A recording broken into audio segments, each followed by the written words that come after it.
Good morning, everybody. As part of our regular discussions, we have completed up to Article 100. However, I took a digression and discussed certain contemporary conflicting issues yesterday. Today, I will take up yet another contemporary conflicting issue which is concerning the whole nation. This is with regard to reservations in local bodies to the backward classes. In fact, GO is a most misused term in Indian legal language. A GO must be a governor's ordinance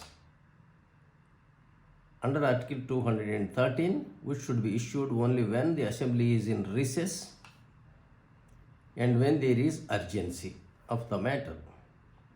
And such ordinances would be alive until 45 days of the assembly reassembles, unless approved by the assembly. Until then, they have the force of law. But what is this kind of GO? It is not issued by the governor. Only departmental heads are issuing, which should properly be classified as circulars. They do not have the force of law. As such, through this GO, it is not possible legal to give reservations to the backward classes. We know equality is sanctum sanctorum of Indian Constitution. Not only Indian Constitution, that would be the bedrock of any civilized society. A society which is not equal is a feudalistic society, is a society of oppression. Indian Constitution did not envisage such kind of feudalistic or oppressive society. We contained in the preamble, after constituting India into a sovereign democratic republic and to secure to its people justice, liberty, equality. So the very purpose of constituting India into a sovereign democratic republic is to secure to its people justice, liberty, equality. And this equality of social, political and economic. To buttress, to support this concept, Article 14, 15 and 16 were also provided. 14 is equality before law, 15 is equality of status, and 16 is equality of opportunity, that is employment, government employment. The Constitution originally kept reservations to the scheduled castes and scheduled tribes in legislatures under Article 330 and 332.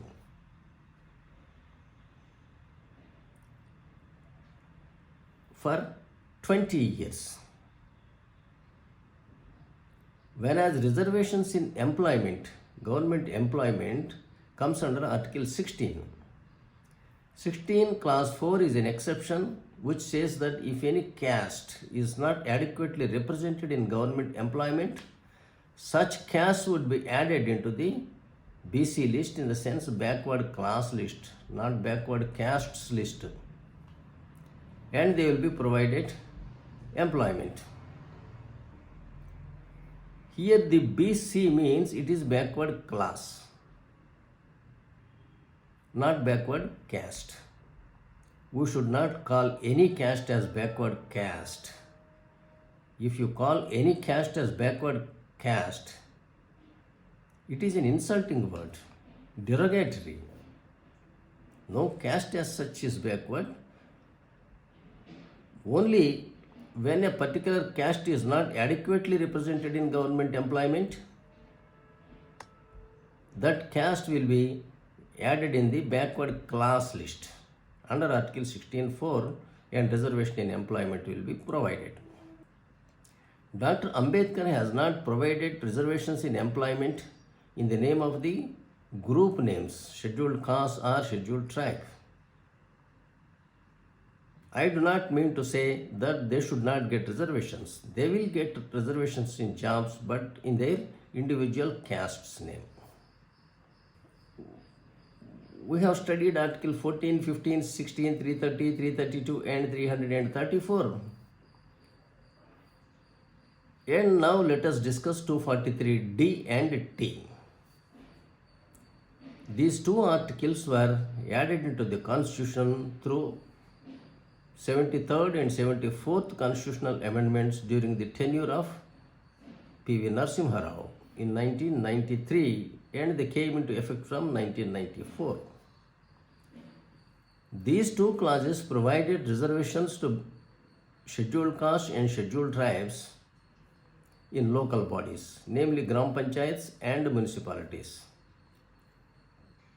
Ambedkar provided reservations in legislatures to scheduled caste and scheduled tribes under Article 330 and 332, subject to a time period of 20 years under Article 334. So, however, since 243D and T are inserted into the Constitution, let them be valid or not. That is a different discussion. But whereas BC list is the list of those castes which are not adequately represented in government employment, but the same list cannot be used for providing reservations in politics to the same castes. The criteria for giving reservations in employment is different, that criteria being whichever caste is not adequately represented in government employment. But whereas you will have to devise a separate criteria to give political reservations in local bodies to the SCs, STs or BCs.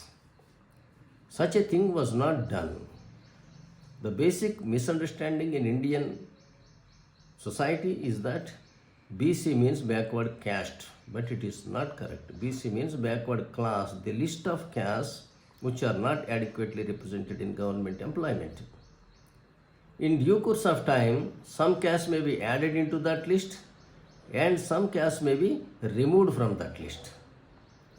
As such, BC does not come by birth. Backward class does not come by birth. Backward caste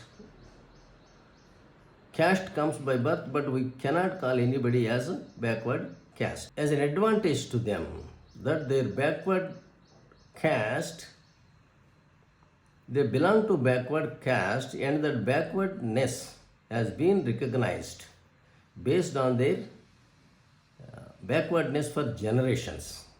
This is a wrong thing. Even if they suffered for generations, giving priority to them now would not be justified against those who are already beggars from other communities.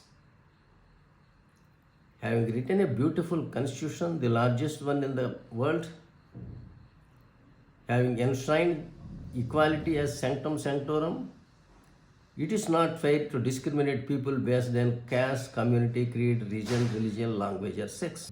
So, as such, the theory that they suffered for generations and hence they should be given reservations now is a lopsided view of the issue. In fact, all the kings who ruled this country before the Mughals invaded this country, they belong to backward or SC, ST castes of today. They have lost their kingdoms to Mughals and they became backward. And later this country was occupied by the Britishers. Even they grabbed these kingdoms only from SC, ST and BCs. They were rulers of this country originally. For example, Kakatiyas, who ruled over Warangal and southern part of India, belonged to a hunter community called Boya. Nandavamsha dynasty, who was defeated by Chanukya and Chandragupta, they were Barbar community. Shalivahanas are said to be potterers. And Sarvai Papanna, who ruled over Telangana 400 years back, was a taddy tapper. At the same time, about 400 years back, the kings who ruled over Rayalaseema part of Andhra Pradesh were Wadras, who now make livelihood by digging or earthworks. And we know Yadavs belong to none other than the caste of Lord Sri Krishna. That way, whom we call backward classes or scheduled castes and scheduled tribes today were once rulers. Having grabbed kingdoms from them, everybody established their own caste. That way, thousands of castes emerged in India, but not because of their professions as professed by the communists in India. We understand Ambedkar himself has followed the distinction between scheduled caste, scheduled tribe for reservations in legislatures, but whereas coming to reservations in the government employment, he has not provided in the names of groups of castes. Instead, he kept reservations for any caste, whichever is found not to be adequately represented in government employment. In this lopsided understanding of the reservations, some people eulogize Ambedkar as the greatest human being who has provided reservations to them, and some others criticize him for keeping reservations in the name of caste. How this constitution is better than Manusmriti? When there is caste discrimination in this constitution, how it is a valid document at all? As such, please understand, Indian constitution did not contain such kind of reservations based on caste by birth. Reservations are given in employment only if any caste is not adequately represented in government employment. Whether they are in this BC backward class list or not, you should call potter as a potter, carpenter as a carpenter, blacksmith as a blacksmith, but you should not call them BC. It is a fluidic, temporary situation for any caste to be included in the backward class list. Sometime it may be removed, a new caste may be added into that. Reservations in legislatures were kept for scheduled castes and scheduled tribes, but were limited only for 20 years under Article 334. Whenever it is extended, such extension should be less than 10 years or at the most 10 years. It cannot go for up to 80 years and unending. Whereas reservations in government employment, of course, there is no time limit. Please understand the scheme of the constitution. For political reservations, there was a time limit of 20 years under Article 334. But whereas for reservations in employment, it is a never-ending process. New castes will be added into that list, and old castes which are developed will be taken out from the list. That list goes on continuing forever. There would be no occasion for any caste to grudge, because if you are really backward in the sense your caste is not adequately represented in government employment, you will be also included in BC list and you will be given reservations. Then Ambedkar would have been adored as a god of securing equality among Indians. In fact, he did that. Unfortunately, to malign his image, to defeat him politically, and with misunderstanding, malevolence and ignorance, we are implementing reservations in a negative sense, whereby there are conflicts of caste, community, region, religion, language, etc., which are threatening unity and integrity of this country. Thank you. Thank you very much for watching my video. I request you to please subscribe, share and comment on my videos. I would be glad to reply to your worthy comments. Thank you.